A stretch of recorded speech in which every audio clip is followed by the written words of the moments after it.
வணக்கம். சிவாஜி பிலிம்ஸ் புதிய பறவை சிவாஜி கணேசன், எம்.எஸ். விஸ்வநாதன், சரோஜா தேவி, நாகேஷ், மனோரமா, எம்.ஆர். ராதா, மறக்கவே முடியாத ஒரு படம் அது.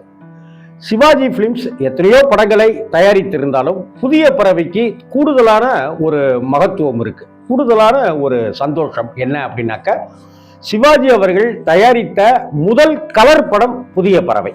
அதற்கு முன்னாடி பிளாக் அண்ட் ஒயிட் படங்கள் தான் பண்ணிட்டு இருந்தாரு. கலர் படம் நடிச்சிருக்காரு, கலர் படமா. ஆனா தயாரித்த கலர் படம் புதிய பறவை. இந்த புதிய பறவை எப்படிப்பட்ட படம் அப்படிங்கிறது தெரியும். டைரக்டர் தாதா மிராசின்னு தெரியும். தாதா மிராசி அவர்கள் எப்படி இருப்பாருன்னு நமக்கு தெரியாது. இப்ப பீம்சிங் எப்படி இருப்பாருன்னு நம்ம பார்த்திருக்கோம் போட்டோலாம். பி.ஆர். பந்துலு சார் எப்படி இருப்பாருன்னு தெரியும். ஏபிஎன் எப்படி இருப்பாருன்னு தெரியும். பா நீலகண்டன் சார் எப்படி இருப்பாருன்னு தெரியும்.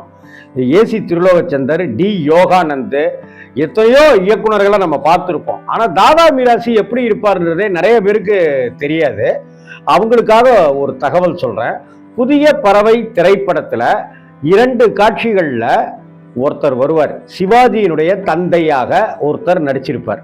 அவர்தான் இயக்குனர் தாதா மிராசி. சரி, புதிய பறவை படத்தை சமீபத்தில் திரும்ப நான் பார்த்தேன். கிட்டத்தட்ட அந்த படத்தை 100 முறை 150 முறைக்கு மேல நான் அந்த படத்தை பார்த்துருப்பேன். நான் ஒரு தியேட்டர்ல வேலை பார்த்துட்டு இருக்கும்போது அந்த படம் ரிலீஸ் ஆச்சு. அந்த படம் அங்கே வந்துச்சு. அப்பவும் நான் அந்த படத்தை பல நாட்கள் தொடர்ந்து ஷோ பை ஷோ பார்த்துட்டு இருந்தேன். நான் திருச்சியை சுற்றி, பொன்மலையை சுற்றி இருக்கிற எந்த தியேட்டரில் புதிய பறவை வந்தாலும் கண்டிப்பாக நான் போயிடுவேன். அப்படிப்பட்ட ஒரு படம் தான் புதிய பறவை. ஸ்பெஷல் எனக்கு. அந்த படத்துல பாத்தீங்கன்னாக்க ஒரு விஷயத்தை எப்படி ஸ்கிரிப்டா கொண்டு வர்றதுன்னு இருக்குல்ல. இன்னைக்கு இருக்கிற இயக்குனர்கள் புதிய பறவை படத்தை பார்த்து தெரிஞ்சுக்கணும் அப்படின்னு ஆசைப்படுறேன். ஒரு பெரிய கோடீஸ்வரர், ஒரு பெரிய செல்வந்தர் சிவாஜி கணேசன் கப்பல்ல சிங்கப்பூர்ல இருந்து சென்னைக்கு வரார், தமிழ்நாட்டுக்கு வராரு, இந்தியாவுக்கு வராரு. ஃபர்ஸ்ட் எடுத்த உடனே டைட்டில். அந்த டைட்டில்ல ஒரு பெண் இருட்டுல ஓடிட்டு இருப்பாங்க. ஒரு கார் பின்னாடி வந்துட்டு இருக்கும். ஒரு பெண் ஓடிக்கிட்டே இருப்பாங்க. அந்த பெண்ணை துரத்தி கொண்டு கார் வந்துகிட்டே இருக்கும். ரயில் தண்டவாளம், அந்த இடத்துல ஆணு ஒரு சவுண்டு, ரத்தம் தெறிக்க அந்த பெண் இறந்து போவார். இதுதான் டைட்டில். தாதா மிராசி டைரக்ஷன் அப்படின்னு போட்டு முடிஞ்சிடும். முடிஞ்ச பிற்பாடு பார்த்தாக்கா ஒரு கடல். அந்த கடல்ல ஒரு பிரம்மாண்டமான கப்பல். அந்த உள்ள பார்த்தாக்கா கப்பல்ல சரோஜா தேவியோட அப்பா வி.கே. ராமசாமி, அப்பா சிவாஜி கணேசன் அங்க இருப்பாரு. அவங்க எல்லாருமே இப்படி கப்பல்ல இந்தியா நோக்கி வந்துட்டு இருப்பாங்க. அப்பதான் சரோஜா தேவிக்கும் சிவாஜிக்கும் பார்த்துக்கிறாங்க, அறிமுகமாகுது. சிவாஜியும் வி.கே. ராமசாமியும் பார்த்துக்கிறாங்க, அறிமுகமாகுது. அந்த கப்பலுடைய செட்டே அவ்வளவு பிரம்மாண்டமா போடப்பட்டிருக்கும். உள்ளுக்குள்ளார இருக்கிற காட்சிகள், ஒரு கப்பல் காட்சிகள் பிரம்மாண்டமா போடப்பட்டிருக்கும். அநேகமா ஆர்ட் டைரக்டர் கங்கான்னு நினைக்கிறேன் இந்த படத்துக்கு. அதை அடுத்து நீங்க, நான் ஊட்டி தாங்க எனக்கு சொந்த ஊர், நான் ஊட்டிக்கு போறேன் அப்படின்னு சிவாஜி சார் சொல்லுவேன். அதுக்கப்புறம் ஊட்டிக்கு வர்றதை காமிக்கும் போதே 3 கார்கள் காமிப்பாங்க. சிவாஜி எவ்வளவு பெரிய கோடீஸ்வரன் அப்படின்னு காமிக்கிறதுக்கு 3 கார்கள் வரும். அந்த ஊட்டி உதகமண்டலம் அப்படின்னு போர்டு காமிப்பாங்க. அப்படி உள்ள போகும். ஒரு பிரம்மாண்டமான பங்களா இருக்கும். அந்த பிரம்மாண்டமான பங்களாவில் கார் நிற்கும். சிவாஜி சார் இறங்கி அப்படியே பல வருடங்களுக்கு பிறகு தன்னுடைய இடத்த, தன்னுடைய மாளிகையை, தன்னுடைய வீட்டை சுற்றி இருக்கிற தோட்டம் துறவுகளை, செடி கொடிகளை, இயற்கையை அப்படி பார்ப்பார். அந்த இயற்கையை பார்க்கறதுலயே நமக்கு டைரக்டர் அவர் ஒரு அமைதியை தேடுகிறார், ஒரு நிம்மதியை தேடுறாரு. எங்கே நிம்மதின்னு பாட்டெல்லாம் இருக்கே, அதெல்லாம் படத்துல கடைசியில. ஆனா அவர் எதையோ ஒன்று தேடுறாரு அப்படிங்கிற விஷயத்த இங்க காமிச்சிருவோம். அதற்கு பிறகு உள்ள வருவாரு. வேலைக்காரர்கள்லாம் இருப்பாங்க. அப்படி வேலைக்காரர்கள்லாம் இருக்கும்போது ஒரு ஐயா ஒருத்தர், வயசானவர் ஒருத்தர் தள்ளி நிற்பாரு. தம்பி அப்படின்னு கூப்பிடுவாரு. உடனே பக்கத்துல போவாரு. என்னைய ஞாபகம் இருக்குதா தம்பி, சின்ன வயசுல நீங்க என் முதுகு மேல ஏறி குதிரை விளையாடுவீங்க, அப்ப என் மீசைய அப்ப விளையாடுவீங்களே ஞாபகம் இருக்கா அப்படின்னு. உடனே அப்படியே அந்த முறுக்கை, அந்த ஐயாவுடைய தாத்தாவுடைய மீசையை மாதிரி முறுக்கிக்கிட்டு, ராஜு தாத்தா அப்படின்னு சிவாஜி சொல்லுவார். இதே போலதான் அப்பவும் என் மீசைய முறுக்கி விளையாடுவீங்க அப்படின்னும் போது அடுத்த டயலாக் அந்த ஐயா சொல்லுவார். நீங்க உங்கள் அப்பா உங்கள் அம்மா எல்லாத்தையும் சந்தோஷமாக அனுப்பி வச்சோம் நீங்கள் மலையா போகிறதுக்கு சிங்கப்பூர் போகும்போது. இப்போ எல்லாத்தையும் இழந்து விட்டு அனாதையாக வந்து நிற்கிறியே, சங்கடமாக இருக்குது அப்படின்னு சொல்லும்போது அந்த வேலைக்கார தாத்தாவை அப்படியே அணைச்சிக்குவார். ஆக இவருக்கு அப்பாவும் இல்லை அம்மாவும் இல்லை, இறந்துட்டாங்க அப்படிங்கிறத அந்த டயலாக் மூலமாகவே நமக்கு காட்சி உணர்த்திடுவாங்க. அதை அடுத்து பார்த்தாக்க ஒரு 4-5 மாண்டேஜ் ஷார்ட்ஸ் வச்சுருப்பாங்க. அந்த மாண்டேஜ் ஷார்ட்ஸில் சிவாஜிக்கு டயலாக் இருக்காது. ஒரு இடத்துல உட்காந்து பைனாகுலரில் அப்படி நின்று பார்த்துக்கிட்டு இருப்பார் இயற்கையை. இன்னொரு இடத்துல அப்படி உட்காந்து ஃப்ரூட்ஸ் எல்லாம் வச்சுக்கிட்டு புக்கு படிச்சுட்டு இருப்பார். இன்னொரு இடத்துல உட்காந்து அப்படி கோல்ஃப் அப்படி விளையாடுவார். அதை அடுத்து பார்த்தாக்க கார் போய்க்கும், அவ்வளோதான். எங்கன்னு பார்த்தாக்க ஊட்டியில் இந்த ஊட்டி ரேஸ் நடக்கும் இல்லையா, குதிரை ரேஸு, அந்த காட்சி காமிப்பாங்க. அங்கே வி.கே. ராமசாமியும் சரோஜாதேவியும் இருப்பாங்க. இங்கே இவரும் போவார். திரும்ப அவங்க 2 பேரும் சந்திக்கிறாங்க. கப்பலில் சந்தித்தவங்க இங்கே ரேஸ் கோர்ஸ் சந்திக்கிறாங்க. சந்திக்கும் போது இங்கே வந்திருக்கீங்களே, வீட்டுக்கு வந்திருக்கலாமே அப்படின்னோடனே அப்பா உடனே டயலாக் ஆரூர் தாஸ் அவர் எழுதுவார். ரயில் ஸ்நேகம் தான் அப்படியே முடிஞ்சிடும்னு சொல்லுவாங்க, கப்பல் ஸ்நேகமும் அப்படித்தானா அப்படின்னு சரோஜாதேவி கேட்பாங்க. ஏன் அப்படி கேட்குறீங்க அப்படின்னு உடனே ஏன் அப்படி சொல்கிறீங்கன்னு சிவாஜி கேட்பார். ஊட்டியில் தான் வீடுன்னு சொன்னீங்க, அட்ரஸ் கொடுக்கவே இல்லையே. ஓ சாரி, அட்ரஸ் நான் கொடுக்கறதுக்கு மன்னிக்கணும், நான் கொடுத்துட்டேன்னு நினச்சிட்டேன் நான், வாங்க வீட்டுக்கு அப்படின்னு சொல்லி வீட்டுக்கு கூட்டிகிட்டு போவார். அப்படி வீட்டுக்கு கூட்டிகிட்டு போகும்போது அந்த வீட்டினுடைய பிரம்மாண்டத்தை காமிப்பாங்க. கேமரா பிரமாதமாக இருக்கும், அவ்வளோ பிரம்மாண்டமாக இருக்கும். படத்தில் இந்த படத்தினுடைய மைய கருத்தே வந்து செக் மேட் தான். சிவாஜி கணேசனுக்கு செக் வைக்கிறது தான் இந்த படமே இல்லையா. அதே போல் அந்த செக் போர்டு இருக்கு இல்லையா, அந்த செஸ் விளையாடுறது, அந்த செஸ் விளையாடுற அந்த போர்டு வந்து கருப்பு வெள்ளை கட்டங்களா இருக்கும்ல.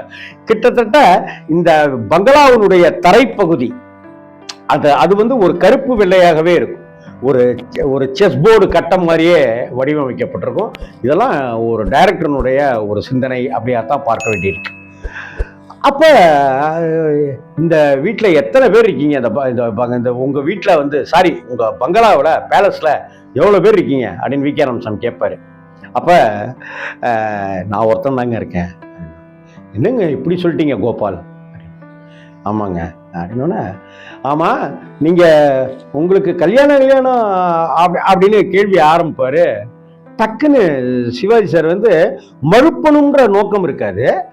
பார்த்தீங்களா, நீங்கள் நம்ம பேசிகிட்டே இருந்ததில் உங்களை உபசரணை பண்ணுறதுக்கு கூட நான் மறந்துட்டேன், ப்ளீஸ் வாங்க அப்படின்னு அப்படி கூப்பிட்டு போவார். அந்த பேச்சு அப்படியே கட் ஆகிட்டோன்னே நீங்கள் இங்கே ரெஸ்ட் எடுத்துக்கலாம், நீங்கள் இங்கேயே தங்கலாம் அப்படின்னோடனே, இல்லை நாங்கள் ரூமில் தங்கியிருக்கோம் அப்படின்னோடனே, ரூம் வந்து பார்த்தீங்கன்னாக்கா அது ஒரு இராணுவ ரூம் தான் அது அப்படின்னோடனே, இல்லை இராணுவ ரூம், பகலெல்லாம் பார்த்தாக்கா இது கொசு தொல்லை இருக்கும், இந்த மூட்டைப்பூச்சி தொல்லை இருக்கும் அப்படின்னு சொல்லுவார். அதை ரொம்ப காமெடியாக காலாட்படை அப்படி இப்படின்ட்டுலாம் சொல்லுவாங்க, விமானப்படை அப்படின்ட்டுலாம் சொல்லுவாங்க. அதுக்கப்புறம் நீங்கள் இங்கேயே தங்குங்க அப்படின்னு சொன்னால் சரி அப்படின்னு சொல்லி ஒரு முடிவு போடுவாங்க. அப்போ கிளம்பி அப்படி ரூம்குள்ளார அப்படி போவாங்க.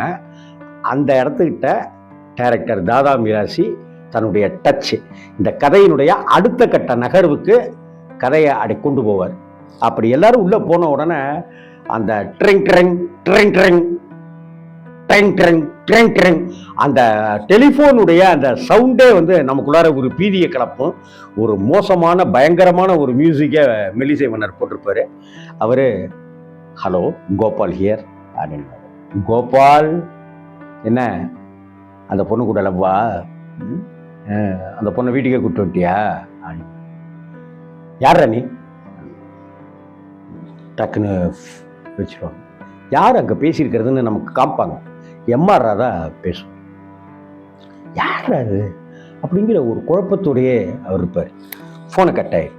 அதுக்கு அடுத்தாப்புல சரோஜாதேவி சிவாஜி 2 பேருமா சேர்ந்து 3 பேருமா வி.கே. ராமசாமி சேர்ந்து 3 பேருமா எஸ்டேட்டை சுற்றி பார்க்கறதுக்கு போவாங்க. இதுக்கு தாண்டிட்டாக்கா ஆரஞ்சு தோட்டம் வந்துடும் அப்படின்னுவாங்க. என்னால் இனிமேல் நடக்க முடியாது, நீங்கள் போயிட்டு வாங்க அப்படின்னு சொன்னோன்னே இப்படியாக அவங்க வந்து சிவாஜி சரோஜாதேவி மட்டும் போவாங்க. சரோஜாதேவி கார் ஓட்டிகிட்டு வருவாங்க. சிவாஜி பக்கத்தில் உட்காந்துருப்பார். ரயில்வே கேட்டு போடப்படும். ரயில் வரக்கூடிய சத்தம் கேட்கும்.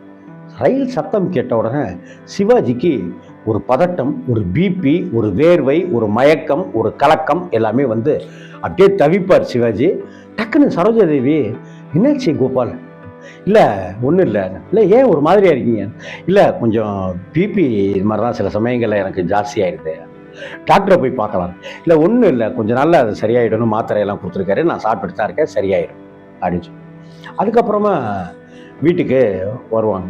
வீட்டுக்கு வந்தாக்க இந்த மாதிரி அவருக்கு பிபி இருக்கான்ப்பா, இது மாதிரி அப்படி இப்படின்னு சொல்லி சொன்னோன்னா, காலாகாலத்தில் நல்லது நடந்துருச்சுனாக்கா எல்லாமே சரியாக போயிடும் கோபால் அப்படி இப்படின்னு சொல்லிட்டு வி.கே. ராமசாமி. இதுக்கு முன்னாடி ஒரு இடத்துல சிவாஜி கோல்ஃப் விளையாடுவார். அந்த ஒரு சின்ன பந்து டக்குன்னு அடிப்பார் இல்லையா, அது மாதிரி அந்த கோல்ஃப் விளையாடும்போது சரோஜாதேவி ஓரமாக நின்று பார்த்துட்டு இருப்பாங்க. லதா வாங்க விளையாடலாம் அப்படின்னோடனே, நீங்கள் பாட்டுக்கு விளையாண்டுட்டே இருக்கீங்க அப்படின்னாங்க. வாங்க நீங்களும் விளையாடுங்க, எனக்கு விளையாட தெரியாதே அப்படின்னு உடனே அவர் சொல்லித்தரேன் அப்படின்னு சொல்லுவார். இப்படி கை வைக்கணும், இப்படி கை வைக்கணும்னு சொல்லும்போது மேலே உடம்பு கையெல்லாம் படத்தானே செய்யும், அப்படி படும். கிட்டத்தட்ட அப்படி அப்படி அப்படிங்கும்போது டக்குன்னு அடிங்க, நானே அடிக்கிறேன் பாருங்கள் எப்படி அடிக்கிறேன்ட்டு அப்படின்னு சொல்லிட்டு அந்த பந்தை டொக்குன்னு அடிப்பார். எனக்கு இந்த விளையாட்டு பிடிக்கலை, போர் அடிக்குது அப்படின்னு சொன்ன உடனே சிவாஜியும் சரோஜாதேவியும் அந்த இடத்துல போயிடுவாங்க. அந்த பந்து அடித்தார் இல்லையா, அந்த பந்து ஓடி வரும், ஒருத்தர் பிடிப்பார். யாரான்னு பார்த்தா எம்.ஆர். ராதா. ஃபோனில் பேசினார் இல்லையா, அதுக்கு காரணம் இப்போ தெரியுது நமக்கு. எப்படி சிவாஜி வீட்டுக்கு சரோஜாதேவி வந்தது இந்த ஆளுக்கு தெரியும் அப்படின்ட்டுலாம் நம்ம நினச்சிட்டு இருப்போம். ரெண்டாவது காட்சியில் வந்து சிவாஜியும் சரோஜாதேவியும் கோல்ஃப் விளையாண்டுட்டு இருக்கிறத எம்.ஆர். ராதா பார்க்குற மாதிரியே காட்சி வச்சுருப்பாங்க. இதை அடுத்து தான் ரயில் சீன் நடக்கும். ரயில் சீன் முடிஞ்சு வீட்டுக்கு வந்துட்டு அன்றைய இரவில் வந்து சரோஜாதேவி தூக்கம் இல்லாமல் தவிச்சிட்டு இருப்பாங்க, சிவாஜியும் தூக்கம் இல்லாமல் தவிச்சிட்டு இருப்பாரு. சிவாஜி ஹாலுக்கு வந்துடுவார். ஹாலில் வந்து உட்கார்ந்துருக்கும்போது சரோஜாதேவியும் வந்துடுவாங்க. அப்படி சரோஜாதேவியும் வந்துட்டு அப்படி இருக்கும்போது பாட்டு பாட சொல்லுவார் சிவாஜி. தூக்கம் வரல பாடுங்க அப்படின்னோடனே அப்போ பாட சொல்லுவார். அப்போ சொல்லுவார், இந்த மாதிரி எனக்கு தூக்கம் வராமல் இருக்கிறதும், நான் இரவு முழுக்க தூங்காமல் இருக்கிறதும், தூங்கிட்டு இருக்கும்போது திடீர்னு நான் முழிச்சுக்கிறதும் எனக்கு பழைய அனுபவங்கள், பல நாள் அனுபவங்கள். இதெல்லாம் இப்படி தூக்கம் வராமல் நான் முழிச்சுக்கிறது எனக்கு இதுதான் புது அனுபவம் அப்படின்னு சரோஜா சொல்லுவாங்க. என்ன கான்ட்ராஸ்ட் டைலாக் பாருங்க அப்படின்னு சொல்லுவாங்க. உடனே நீ பாட்டு பாடு, கப்பலில் பாடின பாட்டு அப்படின்னு சொன்ன உடனே கப்பலில் உன்னை ஒன்று கேட்பேன் உண்மை சொல்ல வேண்டும்னு பாடினாங்க இல்லையா, அந்த பாட்டை சிவாஜிக்காக சரோஜாதேவி அங்கே பாடுவாங்க. சுசீலாம்மா பின்னிடுவாங்க. நைட் டைம் அவர் தூங்கணும், அதுக்காக மெல்ல சன்னமான குரலில் உன்னை ஒன்று கேட்பேன் உண்மை சொல்ல வேண்டும் அப்படின்னு அடிமொழில பாடுவாங்க. அந்த பாட்டு கேட்டுக்கிட்டே சிவாஜி அப்படியே தூங்கிடுவார். பார்த்து பார்ப்பாங்க, சிவாஜி தூங்கிட்டாரு அப்படின்னு சொன்ன உடனே அப்படியே பேசாமல் அப்படி போவாங்க. Phone call drink drink drink drink அப்படின்னு அடிக்கும். அப்படியே ஃபோன் எடுப்பாங்க. எடுத்தாக்க யார் பேசுறது? நான் லதா பேசுகிறேன் அப்படின்னு.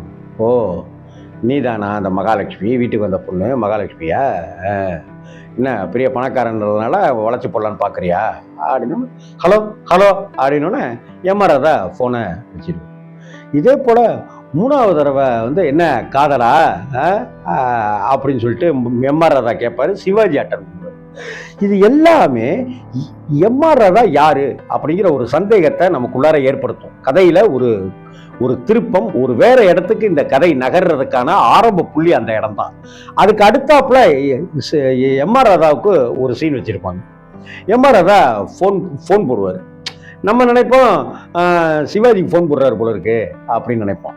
ஆனால் ஃபோன் போட்டு ஹலோ சிங்கப்பூருக்கு ட்ரங்கால் கனெக்ஷன் கொடுக்கணுன்னாக்கா லேட்டாக தான் கொடுக்கணும்னு அவசியமா, கொஞ்சம் சீக்கிரமாக சிங்கப்பூருக்கு கனெக்ஷன் கொடுங்க அப்படின்னு அவருக்கே உண்டான நக்கல்ல பேசுகிற மாதிரி இருக்கு. சிங்கப்பூருக்கு இவர் கனெக்ஷன் கொடுக்குறாரு. சிவாஜி எல்லாருமே சிவாஜி வந்து சிங்கப்பூர்லேருந்து தான் வந்திருக்காரு. என்ன நடக்குது, அப்போ இவங்க ரெண்டு பேருக்கு என்ன பிரச்சனை அப்படிங்கிறத நோக்கி படம் அடுத்தடுத்த கட்டத்துக்கு நகரும் போது ஆடியன்ஸ் இந்த இடத்துல என்ன நடக்கும். அப்போ ஃபர்ஸ்ட் எடுத்த உடனே யாரோ ட்ரெயினில் ஒரு பொண்ணு ஒரு ரோட்டில் ஓடிச்ச ஒரு பொண்ணு கார் துரத்துச்சு, அது யாரு, அந்த பொண்ணு யாரு, அந்த கார் ஓட்டுனது யாரு இப்படிங்கிற ஒரு கேள்வி அப்போதான் நமக்கு யோசனைக்கு வரும். இப்படி புதிய பறவை திரைப்படத்தினுடைய ஒரு 3/4 மணி நேரத்துக்குள்ளார இப்படி கதையில ஒரு திருப்பத்தை, ஒரு சஸ்பென்ஸா அந்த இடத்துல ஓபன் பண்ற இடம் இருக்குல்ல, இது நான் பார்த்து பல முறை வியந்திருக்கேன். என்னடா இது அப்படின்ட்டு. இதுக்கு நடுவில் நாகேஷ் மனோரமாவுடைய காமெடி கலாட்டா அது இதெல்லாத்தையும் கொண்டு வந்துட்டு ரொம்ப அழகா அப்படியே போயிட்டே இருக்கும்போது எம்ஆர் ராதாவை உள்ள கொண்டு வர்றது அப்படிங்கிறது. புதிய பறவை தாதா மிராசி டைரக்ஷன்ல வந்த சிவாஜி தயாரித்த அந்த புதிய பறவை காலத்துக்கும் மறக்க முடியாத, இன்றைக்கும் பறந்து கொண்டே இருக்கிற, நம்ம மனசுல பறந்து கொண்டே இருக்கிற ஒரு பறவை தான் புதிய பறவை. புதிய பறவை படத்துல இந்த நீங்க எத்தனை தடவை பார்த்தீங்க, உங்களுக்கு பிடித்த காட்சி எது அப்படிங்கிறத நீங்களும் பதிவிடலாம் கமெண்ட் பாக்ஸில். வணக்கம்.